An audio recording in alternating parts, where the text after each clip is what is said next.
मोदी साहब अपने जजीरे लक्षवती में गए हैं तो उन्होंने कहा जिसका जोक बना ले, देखें ये मजाक कर रहे हैं ना, मजाक कर रहे हैं। मुल्क का सत्यानाश कर दिया, मुल्क का सत्यानाश कर, मुल्क की फॉरेन पॉलिसी के लिए एक इशू बन गया है, अपॉलॉजीज हो रही हैं। और चीमा साहब मैं यहां पे बताना चाहूंगा रिलेशनशिप भारत के साथ उनका देखें क्या है। 1988 का उनका कू था, उसको बचाया ही जाके भारतीय नेवी ने था। 1988 में मालदीव में कू हो रहा था तो सर्वाइव सेव किया था भारतीय नेवी ने जाके। और उसके बाद वहां पे एक दफा पानी की शॉर्टेज हो गई थी, इन्होंने अपने जहाज भर भर के पानी के वहां भेजे। अगली बात बता देता हूं चीमा साहब कि वो वहां पे जो आप कहते हैं जी अपनी आर्मी आप ले जाएं, आर्मी कौन सी है वहां पे? वो 6 सारे हेलीकॉप्टर के पायलट हैं जो बैठे हैं इंडियन वहां पे, उनका रोल देख लें। इस वक्त हुआ कुछ यूं है कि तकरीबन 8,000 से ज्यादा 8,000 hotel bookings by Indians have cancelled trips to Maldives. 8,000 से ज्यादा बुकिंग्स, और जब तक मेरा ये प्रोग्राम आप तक पहुंचेगा उस वक्त मेरा ख्याल है कि 10-15 हजार से ज्यादा ये जो है फिगर ये आगे निकल चुका होगा। मेरे सामने जो इस वक्त मौजूद है वो है कि 8,000 hotel bookings by Indians have cancelled trips to. नमस्कार दोस्तों, जय हिंद। एक बार फिर से स्वागत है आपका हमारे चैनल। दोस्तों, मालदीव ने जो विवाद छोड़ा वो मालदीव्स पर ही भारी पड़ गया है, क्योंकि मालदीव्स के 3 नेता ने पीएम मोदी पर डेरोगेटरी रिमार्क किया, जिसके बाद मालदीव्स ने उन तीनों नेताओं को सस्पेंड कर दिया है। इसके बाद पूरा भारत एक सुर में मोदी और भारत के साथ हो गया है। यहाँ तक कि मालदीव की काफी सारी वेबसाइट भी हैक कर ली गई थी, और इसके बाद काफी सारी बुकिंग जो कि इंडिया की तरफ से मालदीव जाने के लिए हुई थी वो भी रद्द की जा चुकी है, जिसके बाद मालदीव एक तरह से अपने घुटनों पर आ गया है। इसके बाद मालदीव ने एक अपॉलॉजी भी मांगी है, और मालदीव का मानना है कि भारत जो कर रहा है सही कर रहा है, क्योंकि भारत को मालदीव ने ही उकसाया है। तो दोस्तों आइए देखते हैं इस वीडियो को। मैं आपसे मिलूंगा वीडियो के। उनका रोल इमरजेंसी में जहाज उड़ाना है, उनका क्योंकि इनके पास इंफ्रास्ट्रक्चर ही नहीं है कि कोई बंदा बीमार हो जाए तो उसको उठा के हॉस्पिटल ले जाए। उनका जो चंद लोग हैं भारतीय फौज के, उनका या ट्रेनिंग है या इमरजेंसी उनको सर्विसेज प्रोवाइड करना है। लेकिन देखें आप वो जो 3 लौंडे लपाड़े हैं, मरियम शैवना और मलीशा शरीफ है, एक भाइये का नाम है हसन जी खान है, कोई माजिद साहब है, पता नहीं क्या क्या है, क्या उन्होंने ये ड्रामा किया है। लेकिन देखें कि किस तरीके से ये लौंडा लपाड़ा, ये जो नई रेस है, इंटरनेशनल डिफेम का ये बायस बन जाते हैं मुल्कों के लिए। देखें एक बहुत बड़ा लम्हा फिक्री है, बड़ी इसमें बहुत बड़ा सबक है अगर देखा जाए। और तीसरा सबक ये है कि मोहम्मद मोईज साहब, प्रेसिडेंट साहब, आप चाइना का प्रोजेक्ट कर रहे हैं वहां पे, आप सारा कुछ ठीक है, बहुत अच्छा कर रहे हैं आप, लेकिन बच्चों के इंटरव्यू ले लेते इनको ये मिनिस्ट्रियां पकड़ाने से पहले, इनसे किसी कागज के ऊपर साइन करा लेते, इनको एक दिन का कोई एथिक्स का कोर्स करा देते कि तुमने नेशनल इस तरह शर्मिंदगी नहीं बनाई। अब वो बन गई है, तीनों को सस्पेंड किया गया है, मेरे ख्याल में पता नहीं निकाला या नहीं निकाला उन्होंने। लेकिन चीमा साहब वहां पे दर हकीकत जो उन्होंने इस तरह के रिमार्क्स दिए हैं, उसके पीछे और कई चीजें मैंने रिसर्च की। टूरिज्म जो उनका है, जो गोरा जाता है वहां पे वो $2,500 स्पेंड करता है, जो भारतीय वहां जाता है $750 स्पेंड करता है। इसलिए वो कहते हैं जी कि हमें इंडियन टूरिस्ट जो है वो भी खैर उनको है तो वो ठीक है, लेकिन वो चाहते इतना उसको वो they think it's not important for us. अब करना क्या चाहिए था मेरी नजर में? भारत को क्या करना चाहिए था? भारत को इग्नोर करना चाहिए था, क्योंकि एक तो मालदीव का इतना स्टैचर ही नहीं है कि उसको रिस्पॉन्ड प्रॉपरली किया जाता। एक दूसरा, इनको मेरे ख्याल में करना ये चाहिए था इनको, कहें ठीक है जी हमारे जो आर्मी के लोग, हमारे पायलट हैं, वापस मंगा लेते हैं, आप अपने रख लें, और फिर देखेंगे कि वहां पे इंटरनेशनल टूरिज्म किस तरह आता है। जब उनको पता हो, टूरिस्टों को पता हो, खासकर वेस्टर्न जो है, कि हमें वहां हार्ट अटैक हो जाए या कोई इस तरह की आफत आ जाए तो उड़ा के वहां से निकालेगा कौन?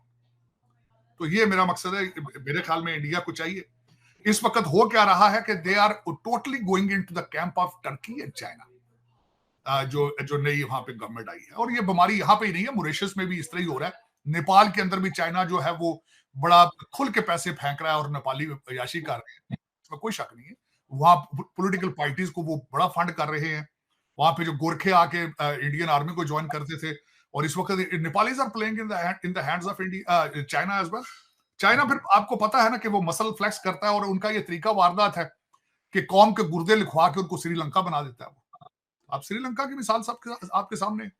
पाकिस्तान तो खैर इनके हालात इन्हें क्या कर लेंगे, सी पैक की सड़कें उठा के तो नहीं जा सकते ना चाइना वापस। वैसे अगर उनका बस चले तो ले जाए वापस अपनी वो सड़कें उठा के, लेकिन वहां तो फिर बन चुकी हैं। मेरा एक दोस्त है वाशिंगटन डीसी में, उसने कहा था कि भाई, मैंने उसको कहा यार देखें ये पाकिस्तान जो है ये श्रीलंका ना बन जाए। उसने कहा नहीं, ये कभी नहीं बन सकता। मैंने कहा वो कैसे?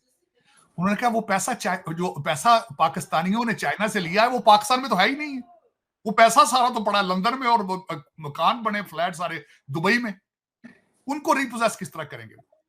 देखे ना, ग्वादर रख लेंगे तो मेरे पाकिस्तानी ब्यूरोक्रेसी का क्या फर्क पड़ेगा? रख लो, हमारी तरफ से पूरा बलूचिस्तान ले लो, उनके सेहत पे क्या असर है? देखे ना, रिपोजेस करेंगे ना, वो आके कहेंगे जी अच्छा बिजली बंद कर देंगे तो अपने प्लांट ले जाएंगे। आपके तो सारे लंदन बैठे हैं, आपको क्या फर्क पड़ता है? मैंने E7 आपके शहर इस्लामाबाद में देखा, जब बिजली जाती थी लोगों ने 2-2 जनरेटर रखे हैं चौई साहब, जिसमें मेरे सामने जो इस वक्त मौजूद है वो है कि 8,000 hotel bookings by Indians have cancelled trips to Maldives. 2,500 flight ticket to Maldives have been cancelled by Indians. 40% of tourism in Maldives जो कि इंडिया की तरफ से होता है, और Indians have boycotted Maldives as a whole, and now this कहा यह जा रहा है कि उस जो चीज चल रही है इंडियन की तरफ से कि ये जो एक टाइनी जिहादी कंट्री है, अब इसको जो है ये नहीं चल पाएगा, या ये कि इसको बहुत नुकसान होगा। तो देखिए कि जहां हजारों की तादाद में फ्लाइट्स कैंसिल हो रही हैं, की जा रही हैं इंडियंस की तरफ से, जो वहां पर मालदीव्स जा रहे थे उन्होंने अपने अपने ट्रिप्स कैंसिल कर दिए हैं। जो बुकिंग्स ऑलरेडी हो चुकी थी वो भी कैंसिल हो चुकी है। मैं देख रही थी कि इस बारे में मालदीव्स बायकॉट मालदीव्स जो है उसका एक ट्रेंड जो चल रहा है सोशल मीडिया पर, ट्विटर पर, उसमें भी बहुत कुछ सामने आ रहा है, जिसमें अब एक खबर ये भी है कि एक इजी माई ट्रिप कंपनी जो है उसने has suspended all Maldives flights bookings, और उन्होंने कहा कि इन सॉलिडेरिटी विद आवर नेशन। और उनकी जो निशान पिटी हैं, उनकी हेड है या जो भी है इस कंपनी की, उन्होंने ये कहा कि हम अपने प्राइम मिनिस्टर के साथ सॉलिडेरिटी में, हम अपनी नेशन के साथ सॉलिडेरिटी में ये कर रहे हैं कि इजी माई ट्रिप जो है उसने तमाम सस्पेंड कर दी हैं मालदीव फ्लाइट्स बुक। तो दोस्तों, जैसा कि आपने देखा, भारत ने बिना कुछ किए ही मालदीव्स को चारों खाने चित कर दिया है। बॉलीवुड भी पूरी तरह एक सुर में इंडिया की तरफ से और लक्षद्वीप आइलैंड को सपोर्ट कर रहा है। यहाँ तक कि कई सारे एक्टर का ये मानना है कि अब हम मालदीव ना जाकर लक्षद्वीप में ही छुट्टियां मनाने जाएंगे। दोस्तों, इससे हमारी ही इकोनॉमी को बूस्ट मिलेगा और लक्षद्वीप में डेवलपमेंट भी बढ़ेगी। जो पैसा हम मालदीव में कोई और कंट्री में देते हैं, वही पैसा हमारे खुद के देश में खर्च होगा, और तो और विदेशों से भी पर्यटक लक्षद्वीप को देखने आएंगे, क्योंकि माना जाता है कि मालदीव्स और लक्षद्वीप में कोई खास फर्क नहीं है, दोनों एक जैसे ही। और अगर वहां का इंफ्रास्ट्रक्चर मजबूत कर दिया जाए तो मालदीव्स और लक्षद्वीप में कोई फर्क नहीं रह जाएगा। यहाँ तक कि मालदीव से लक्षद्वीप कई गुना ज्यादा अच्छा हो जाएगा, क्योंकि मुस्लिम नेशन होने की वजह से मालदीव में कई सारी पाबंदियां है, जैसे कि शराब नहीं पी सकते, ऐसे कपड़े नहीं पहन सकते, लेकिन ये सब पाबंदियां भारत में नहीं है। यहाँ पे कोई भी कैसे भी रह सकता है, कोई भी कुछ भी खा पी सकता है। तो दोस्तों, आज की वीडियो में इतना ही, मिलेंगे नेक्स्ट वीडियो में। दोस्तों, अगर आप हमारे चैनल पर नए हैं तो हमारे चैनल को सब्सक्राइब कर लीजिए और बेल का नोटिफिकेशन आइकन भी दबा लीजिए। अगर आपका कोई सुझाव हो तो हमें कमेंट करके जरूर बताएं। अगर आपको वीडियो पसंद आई हो तो वीडियो को एक लाइक जरूर करें। दोस्तों, आज के लिए इतना ही, मिलेंगे नेक्स्ट वीडियो में। तब तक के लिए जय भारत, जय।